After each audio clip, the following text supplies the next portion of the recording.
Hoje aqui no estúdio eu recebo o professor e historiador Leandro Carnal e nós vamos falar sobre ética no ambiente de trabalho. Seja muito bem-vindo ao nosso programa. Muito obrigado.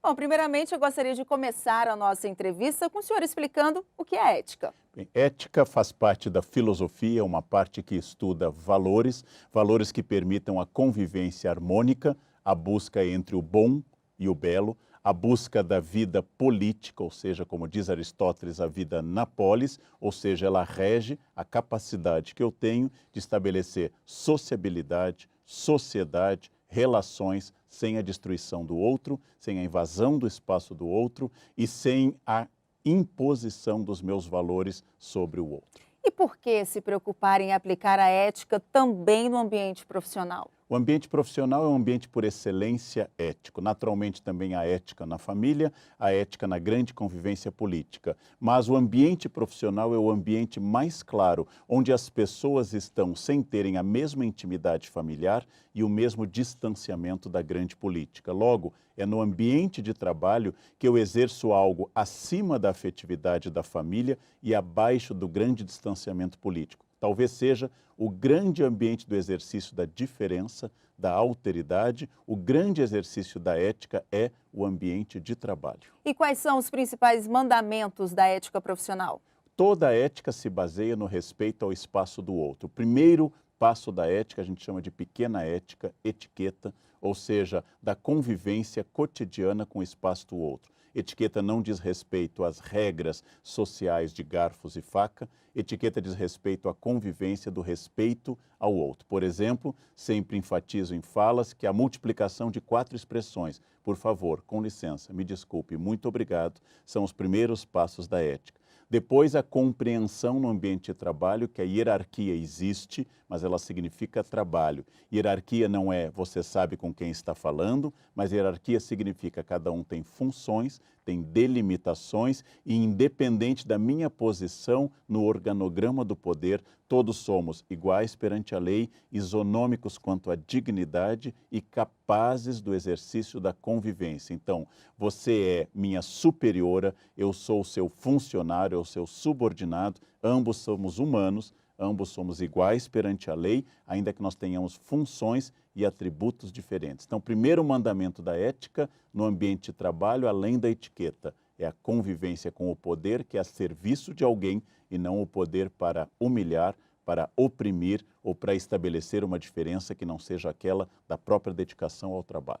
E quais seriam exemplos da falta de ética no ambiente profissional? Já que nós temos a convivência da diversidade, por exemplo, a diversidade de gêneros masculino e feminino, a diversidade de formações, a diversidade de origens sociais, a primeira questão é do respeito. Então, quando eu utilizo o meu poder ou minha função para exercer algum tipo de invasão do espaço alheio. Por isso que nós, educados em uma sociedade tradicional, educados em uma sociedade em que houve invasão desse espaço, com uma tradição escravista e uma tradição machista dentro da nossa evolução histórica, é preciso ter muito cuidado nessa convivência, ou seja, entender que o espaço de trabalho não tem a intimidade da família.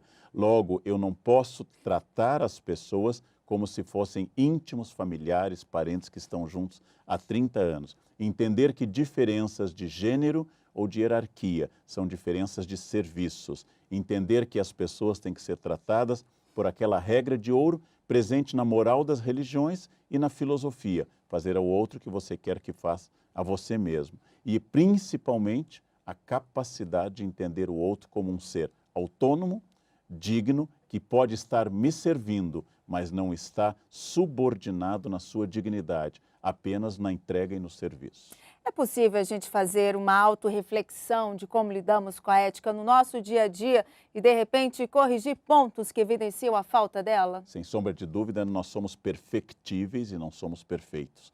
Logo, todo instante eu tenho que fazer uma reflexão sobre como eu estou exercendo a ética. A ética só existe se ela for cultivada como uma capacidade de aperfeiçoamento. Ninguém nasce perfeito ético.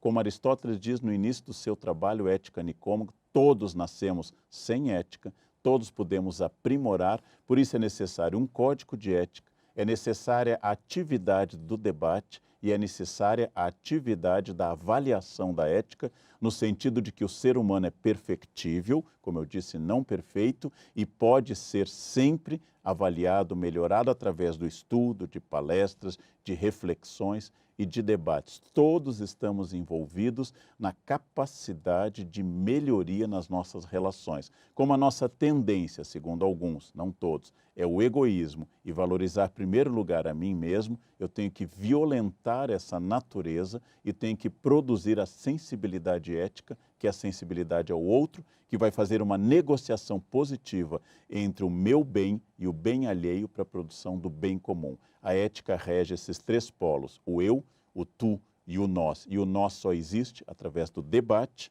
da melhoria e da crítica permanente. Qual que é a relação entre ética e assédio moral? Bom, os dois assédios principais em ambiente de trabalho, o assédio sexual no sentido da utilização da diferença de gênero para exercer o poder e o assédio moral, ou seja, da utilização do poder para humilhação ou para pressão além do que é necessário, são dois desvios éticos graves. Entender que pode haver demanda, entender que pode haver pedido de trabalho, mas ele nunca passará pela sedução ou pelo exercício de poder que ignore a especificidade da outra pessoa, é muito importante. É muito comum na nossa tradição escravista de 318 anos, a grande questão de lembrar que o trabalho é visto como exercício de poder e não como exercício de serviço. Ou seja, que eu estou coordenador, eu estou chefe, eu estou presidente. Significa que eu sirvo a mais pessoas, não que eu, Leandro, seja presidente. Eu apenas estou em uma república como a nossa, isonômica, baseada em uma Constituição de um Estado democrático de direito. Todos nós temos funções e nenhum é diferente do outro na sua dignidade. Esse exercício permanente contraria a nossa formação histórica, contraria a nossa tradição, contraria o fato de que nós fomos uma colônia, um império, uma república marcada pela desigualdade e pela opressão de alguns grupos. Então, cabe especialmente à área jurídica, especialmente a área que trabalha com o direito, especialmente a área de tribunais, esse exercício constante, muito bom de aperfeiçoar como ser humano, como servidor público e como uma pessoa integrada em uma república democrática de direito. E como é que você acha que empregado e empregador podem tornar um ambiente de trabalho mais saudável e ético? Bem, em primeiro lugar, nós temos que fazer coisas como estão sendo feitas aqui. Trazer para eventos, debates, entrevistas, questões. Nós temos que refletir sobre o nosso código de ética. Temos que trabalhar questões e demonstrar que o ser humano pode ser aperfeiçoado. Que tudo que for humano pode ser transformado. Tudo aquilo que for próprio do ser humano pode ser melhorado e, infelizmente, também piorado. Olha, não é da natureza, não é o argumento sociológico, sempre foi assim ou histórico, mas é do meu exercício humano, perfectível, aperfeiçoável, que eu posso constantemente produzir algo melhor. Por isso que nós temos pessoas mais éticas e menos éticas. Por isso que nós temos instituições mais éticas e menos éticas, porque há um esforço pessoal. Ética é um esforço de cultivo diário, como se fosse, metáfora que eu já usei em palestra, um bonsai. Eu tenho que cortar uma folhinha, inclinar para a luz, orientar uma raiz. Não é simplesmente dizer, agora o tribunal é ético porque tem um código. É um exercício constante, diário, cotidiano e uma meta a ser atingida. Nunca seremos integralmente éticos, mas nós podemos melhorar a partir do ponto que nós estamos. Bom, Leandro, muito obrigada pela entrevista e por ter aceito o nosso convite. Eu é que agradeço esse convite tão honroso e tão gentil. Obrigado.